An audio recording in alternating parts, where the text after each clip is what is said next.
Fim de jogo em Fortaleza, Fortaleza 1, Grêmio 0.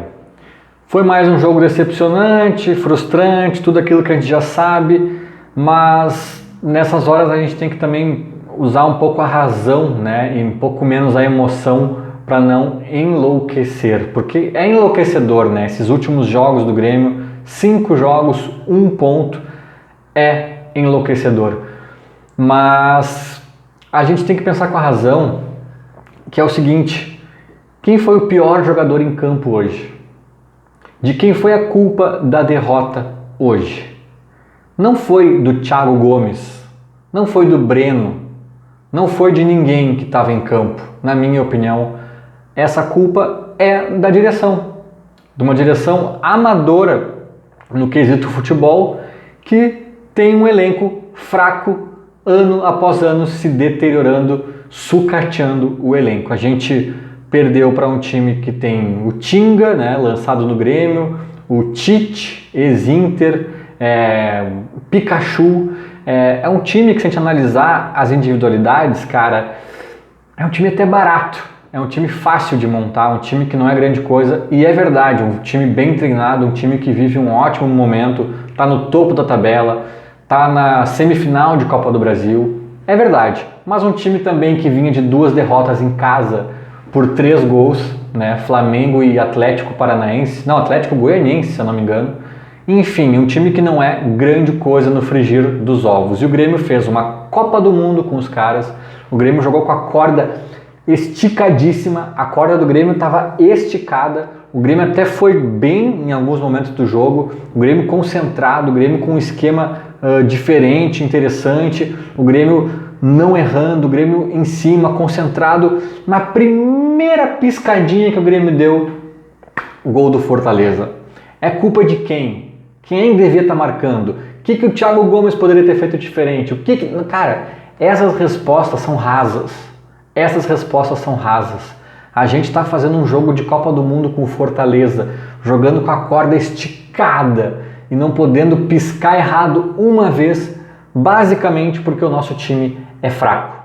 O nosso time é fraco, né? Hoje não foi culpa do Thiago Gomes, que caiu de paraquedas no meio do nada ali para tentar tirar algum coelho da cartola. Não foi culpa dos jogadores, eles estão se entregando. Não é de hoje que eu falo isso, não falta vontade, né? Não falta...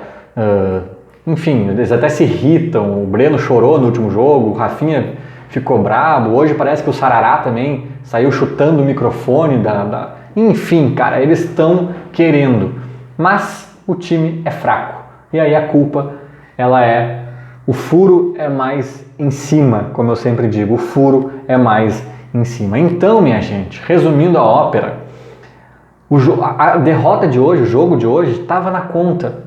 Estava na conta. Se a gente fosse olhar uma tabela há 10 rodadas atrás, há 15 rodadas, a gente olharia Fortaleza fora, esse Fortaleza que está bem e tal. Cara, a derrota é ok.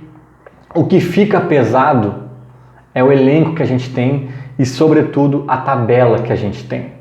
Essa derrota de hoje, ela machuca demais por conta dos últimos 4 jogos. Por conta dos últimos 4 jogos. Em alguns deles bem, teoricamente, simples, em casa, que a gente conseguiu perder um e empatar o outro. É por causa desses jogos que hoje é doído. Hoje, cara, se a gente for analisar o jogo de hoje, assim, isoladamente, o Grêmio fez um jogo ok. Eu não acho que o Grêmio foi bem também, como eu vi algumas pessoas falando, mas foi ok, teve momentos bons durante a partida, e tomou um gol no único momento que piscou. No único não, vamos ser justos, até o Fortaleza chegou outras vezes com perigo, o próprio Grêmio também chegou uma vez aqui ou ali, mas o Fortaleza mais. Porém, assim, erro mesmo foi só no lance do gol, né? Erro mesmo foi só erro e mais mérito, né? Também do tal do Pikachu, que fez um baita de um chute ali cruzado, indefensável. Mas erro de marcação, sim, foi talvez um dos únicos erros mais clamorosos do Grêmio e deu no que deu. Só que hoje tá na conta. Hoje tá na conta. A gente fica irritado, piora a nossa situação, tudo isso é mais irritante, mas hoje tá na conta. E acho até que, com algumas pequenas ressalvas, o Thiago Gomes foi bem. O Thiago Gomes foi bem, cara. Tava todo mundo querendo mudança, ele chegou mudando como franco atirador, né? Não tem medo de perder o emprego como alguns treinadores têm, né? O cara, se não for efetivado, volta a ser assistente ali. Então, fez o que achava que tinha que fazer com a cabeça dele. Muita coisa, muita obviedade que a gente falava há anos ele acabou executando, né? Botou um time sem centroavante. Cara, quando não tem, não força a barra. O Grêmio vinha jogando com 3 atacantes, um time fraco, jogando com 3 atacantes, é óbvio que não pode dar muito certo. Ele finalmente botou só 2, né? O Grêmio fez um 3-5-2, cara, que nem o Filipão, eu falo isso desde o Renato, que eu queria testar um 3-5-2. O Filipão foi campeão do mundo com a seleção brasileira, ganhou uma Copa do Mundo no 3-5-2 e nem o Filipão colocou um 3-5-2 no Grêmio, sabe? É inacreditável, cara. E aí o Thiago Gomes chega e coloca, mesmo sem treinar muito, azar, o que eles estão treinando não vem dando certo. Então, eu acho que ele mandou bem. Aí eu já fico ali com uns asteriscos, o Jean-Pierre, cara. Até tem gente que achou que o Jean-Pierre foi bem hoje. Eu não vi grande coisa, mas o Jean-Pierre eu fiz vista grossa. Quando eu olhei a escalação, eu gostei da escalação. Agora, tipo, colocar o Everton, cara. Colocar o Everton. Assim, Thiago, cara, eu tava louco pra te elogiar mais incisivamente aqui, sabe? Mas teve uma coisinha ou outra ali, eu não vou ficar citando todas, porque como eu disse, o Thiago não é a questão, não é a chave da questão. Mas essa do Everton me doeu, sabe? Porque eu tava gostando do Thiago até um pouco além do que talvez devesse, né? Porque não era um jogo brilhante também do Grêmio, mas eu tava gostando das mudanças, das iniciativas do Thiago. Mas aí, cara, um cara que tá dentro do clube, o tempo que ele tá, cara, sabe? Não é um cara que chegou de fora agora, não tá entendendo, bota o Everton. O cara tá lá no clube mais tempo que qualquer um, vendo tudo de perto. Ele pega e bota o Everton pra jogar, cara. O Everton. O cara estragou umas 2, 3 jogadas e foi só o que ele fez no jogo, assim, sabe? Tudo bem, o elenco é fraco, mas assim, o Everton, cara. Aquela hora ali, eu acho que o Thiago tava indo muito bem, sabe? Poderia até ter colocado o Elias no lugar do Everton antes, né? Apesar do Elias não ter conseguido fazer praticamente nada no jogo, assim, não sei se pesou para ele, não sei o que houve, mas né, o Elias não entrou bem. Mas assim, como eu disse, o problema não é o Thiago Gomes. Só fica a dúvida se o Thiago Gomes é o cara para dar sequência. Eu acho que como a gente ainda tem chances que são cada vez mais remotas, mas ainda minimamente consistentes de não cair, o Grêmio hoje, se ganhar os 7 jogos que tem em casa, o Grêmio não cai. O Grêmio pode perder todos os outros, que são mais uns 7, e o Grêmio não cai. E é claro que pode fazer troca, né? Vai tropeçar em casa e vai talvez arrancar alguns pontos fora e tal. Óbvio que é uma campanha de 50% que o Grêmio não fez até agora. Óbvio que é difícil, óbvio que a gente está com um pé na Série B. Mas ainda assim tem uma matemática um pouco viável, né? Então nesse cenário eu acho que o Grêmio vai trazer, e eu acho que eu traria também um treinador. Não sei quem, é alguém para chegar incendiando, alguém bombeiro, né? Para pegar 14 jogos e botar debaixo do braço. Vamos acompanhar nesse meio tempo também o Lisca. Eu pensei no Lisca, né? Que eu acho que é um nome que cresce nesse momento. Mas tem a ver com o que eu vou dizer agora também.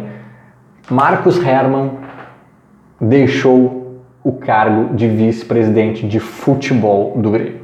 Antes tarde do que nunca, né? E bota tarde nisso. A gente fala disso aqui há quanto tempo? O Herrmann pediu demissão do cargo e vem aí uma nova equipe, talvez, um novo, não sei, acho que o futebol do Grêmio vai ser reestruturado. Deu a entender que talvez, né, inclua treinador nessa reestruturação, mas ele não foi tão claro. Eu acho que vem treinador aí sim. E aí eu vi o pessoal na rádio, as pessoas falando de quem vai ser o novo VP de futebol, o novo executivo, o diretor, não sei exatamente qual é a função que eles vão recolocar ali. Mas cara, sinceramente eu não sei, pode ser miopia minha, mas eu não acho que é tão importante isso, cara. Eu acho que era importante o Herrmann sair pelo simbolismo, pela incompetência dele, pelas falas desastrosas dele aos microfones, porque as informações lá de dentro davam conta de que os boleiros não suportavam ele. né? Que ele vinha com aquele papinho mole que a gente se irritava. Imagina os boleiros assim, sabe, com os olhinhos lá pra cima, assim, cala a boca, sabe? O cara que queria circular no vestiário não tinha nenhum, sabe, nada a ver com os jogadores, assim, devia irritar os caras. Então, por esse aspecto é positivo que ele saia. Mas eu não sei se precisa vir um Pelaipe, como eu vi gente falando, se precisa vir uma figura do futebol, então, porque eu acho que uma das principais funções desses cargos de futebol são as contratações. E agora já era. Tem que jogar com o que tem aqui, né? Então, eu acho que a figura do técnico que vai vir, né, é mais importante. Talvez tenha que ser um cara estilo mais Renato, assim. Por isso que eu lembrei do Lisca, né? Que é um cara para ser esse cara do vestiário. Não interessa quem é a diretoria do futebol. Fique no canto de vocês, só não enche o saco, entendeu? Acho que tem que ter um técnico, agregador, incendiário e para fazer alguma coisa diferente, fazer o óbvio muitas vezes, como o Thiago Gomes fez em alguns pontos. E é isso, cara, fazer o óbvio, bola no chão, ânimo lá em cima e vamos tentar fazer essa campanha fora da curva, né? Fora de tudo que o Grêmio tem feito nesse ano. Ainda é possível, mas realmente tá complicado. Esse nome desse novo treinador, que eu acredito que virá, vai ser a chave, talvez, do nosso futuro em 2022. Vamos acompanhar. Pelo menos, finalmente, Hermann saiu.